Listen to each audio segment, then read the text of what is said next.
The Department of Education recently released updates to their revised pay as you earn plan that, in their estimation, will make it so that many Black and brown borrowers will see their lifetime payments cut by up to 50% and can even make it so that graduates of community colleges can have their loans forgiven before they ever make a payment. In this episode, we talk about the changes to revised pay as you earn as compared to the original version and give you information you need to know for whether or not this is the right plan for you. Let's get started. Are your student loan payments or loan balances a major obstacle in your financial life? Then tune in and let's escape student loan debt. Hello, my name is Brenton Harrison of Escape Student Loan Debt and your host for the Escape Student Loan Debt podcast. If you've been joining us over the last few episodes, with the exception of the brief break we took a couple weeks ago to cover the Biden student loan forgiveness program, we have been going step by step through things you need to know before you make a decision as to whether you're going to participate in the revised pay as you earn plan or the pay as you earn plan. So what I thought we would do in this episode is I would walk you through some of the changes to revised pay as you earn, and this will be another multi-part little series within a series. In this episode, we're going to focus on some of the major changes to the payment structure, and in the next episode, we're going to talk about some of the details as it pertains to your eligibility for forgiveness programs and essentially the consequences, good or bad, of having your loans forgiven under this new version of revised pay as you earn.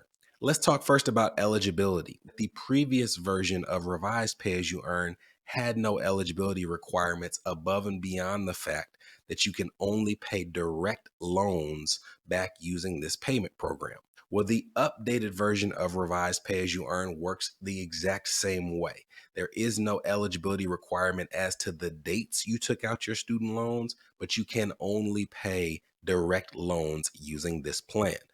Next, let's talk about the length of repayment. With the updated version of revised pay as you earn, it is mostly the same. If you have graduate school loans, it's 25 years. If you have undergraduate only, it's 20 years. But here is a unique wrinkle for this update. If you borrowed $12,000 or less for your student loans, instead of 25, instead of 20, you can have your student loans forgiven after 10 years of repayment. And if you've borrowed a small amount, but still more than $12,000, then after you reach that $12,000 barrier, the years of repayment go up by a year for every $1,000 you owe over $12,000. So for example, if you owed exactly $12,000, you would have to pay for 10 years. But if you owed $14,000, that's $2,000 over the limit. So you would have 2 extra years tacked onto your repayment for a total of 12 before any remaining loans are forgiven. Now, the Department of Education is being pretty explicit about why they're decreasing the length of time to such a degree. They are essentially trying to make it so that community college borrowers either don't have to make payments based on their level of income or have to pay for a significantly shorter period of time. And when we get into how they structure the payments, you will also see how, based on income, it is highly likely that many of these borrowers wouldn't even have to make a payment during those 10 years because of how low their discretionary income would be under the new payment calculation. Speaking of the new payment calculation, let's go there and talk about the major changes as it pertains to calculating your discretionary income in the first place. This updated version of revised pay as you earn, instead of the 150% of the federal poverty line as it is seen in the original version of REPAYE, it is now 225% of the federal poverty level. They are increasing the amount of your income you can take off of the table before your student loan payment is calculated. And this can have a major impact on payments, even for high income borrowers. To illustrate the difference, let's use an example of a household who has an adjusted gross income of $100,000 and has 4 people in the household. In the previous version of revised pay as you earn, they would take their $100,000 adjusted gross income and they would subtract 150% of the federal poverty level for a family of 4, which in 2023 is $30,000. Now, when they do this calculation, if they paid 10% of that number, as was the percentage required under that plan, they would pay $458 a month towards their student loans. Based on these new rules, they still have the same adjusted gross income, but now they get to subtract 225% of that $30,000 federal poverty level. As a result, instead of the $458 they would have paid under the previous plan, they now are going to see their payment drop almost $200 a month to $270. So you have a couple that earns six figures, yet they are only paying $270 in total toward their loans. And this only applies if the loans they are repaying are all graduate student loans. Because not only has this updated version of revised pay as you earn radically decreased payments for graduate school borrowers, if you are an undergraduate school borrower only, there is another wrinkle that would reduce it even further. And after the break, we'll tell you what that wrinkle is.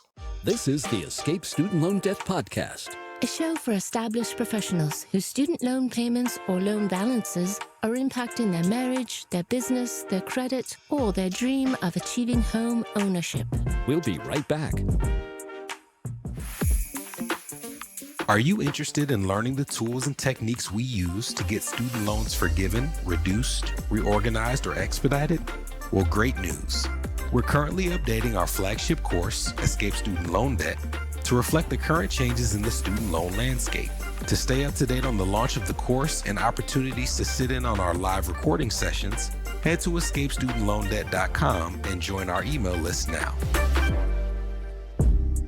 You're listening to the Escape Student Loan Debt Podcast. Subscribe now at escapestudentloandebt.com. Welcome back. Before the break, we shared that under this updated version of revised pay as you earn, when calculating your discretionary income, you are now allowed to remove from that equation 225% of the federal poverty level as compared to the 150% of that number that you saw in the original plan. What we did not share is that if you have undergraduate loans only under this plan, instead of paying 10% of your discretionary income, you would instead pay 5% of your discretionary income. Now you're probably wondering, okay, 10% for graduate school loans, 5% for undergraduate school loans. What if I have a combination of the two? And to explain what happens in that scenario, we have to reintroduce a term that we covered in the past called a weighted average. Now, we have covered in the past that there's a major difference between an average and a weighted average. The example we shared is if I have two student loans and one of those loans is somehow at 0% interest and the other is at 10% interest, the average interest rate is right in the middle. It's a 5% average between my two student loans. But the weighted average takes into consideration different elements. One of those elements could be the amount you owe on those student loans. So going back to our example, if I have those two student loans and the one at 0% is only $10,000, but the one at 10% is $100,000, the weighted average interest rate is going to be much closer to the 10% because it is heavier. It has more weight because I owe more on that loan. As it pertains to this updated version of revised pay as you earn, they look at what combination of your loans are graduate and undergraduate, and the percentage that you pay is a weighted average of those numbers.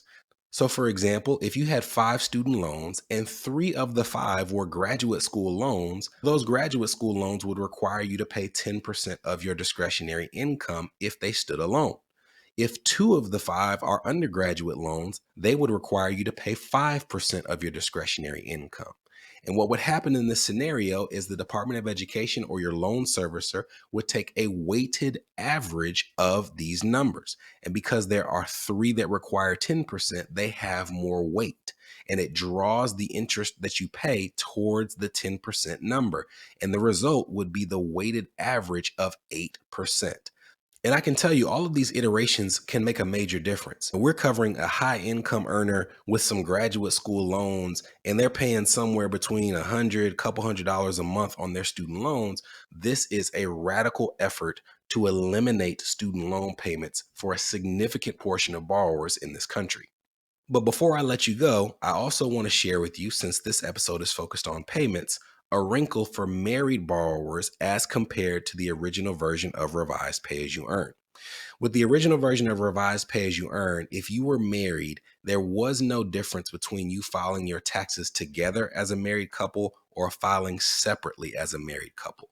Now, this was something that when compared to Pay As You Earn, you could file your taxes married, filing separately from your spouse.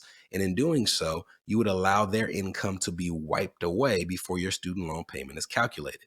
With the original version of REPAYE, however, there was no exclusion. It was included no matter what, and it led to significantly higher payments in some cases. Now, for those other plans, it was also unique because not only could you file married filing separately, you could also still include that family member in your household size as it pertains to federal poverty level. For example, we have our couple that earned $100,000 and they have two kids. You could remove your spouse's income by filing separately, but you could still use the federal poverty level for a family of four, which, as we shared in 2023, is $30,000. Now, in the updated version of Revised Pay As You Earn, they are including a married filing separately exclusion, but they are disallowing the use of that person in the number of your federal poverty level.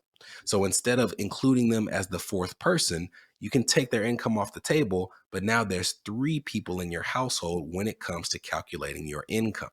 I'll show you the difference that this could make. Let's say that we now have a couple that instead of $100,000 adjusted gross income makes $200,000 of adjusted gross income. And let's assume in this initial example that they file their taxes together, married filing jointly under the new version of Revised Pay As You Earn. And when you calculate, they would have a monthly payment of $1,104 a month. Now let's assume that they choose to file married filing separately and recalculate their payment so that they could remove one of the partner's incomes from the calculation.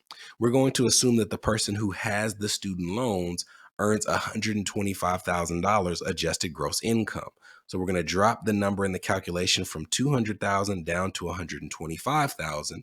But because they filed separately, they can no longer use the federal poverty level for a family of four, and instead they must use the federal poverty level for a family of three, which drops that number from $30,000 down to $24,860. As a result, they have an adjusted gross income of $69,065, which leads to a monthly payment of $575. So that's still a significant difference. But you have to keep in mind that in many scenarios, filing your taxes married filing separately leads to significantly higher taxes for that couple. So even though it's a significant difference in student loan payment, you would now have to compare it to what they are costing themselves in taxes to see which is the right decision. So I would imagine that because of that 225% number, this will still make sense for a significant number of people, but it may not make sense for every couple if the end result is a significantly higher tax bill. That was it. A whole lot of nitty-gritty details about the changes to the payment structure of these new versions of Revised Pay As You Earn. In the next episode, we'll tell you about some of the background and forgiveness elements that have been updated, and we'll end this whole series by comparing the new version of Revised Pay As You Earn to the version of Pay As You Earn that you'll have to leave forever if you decide to take advantage of this new option.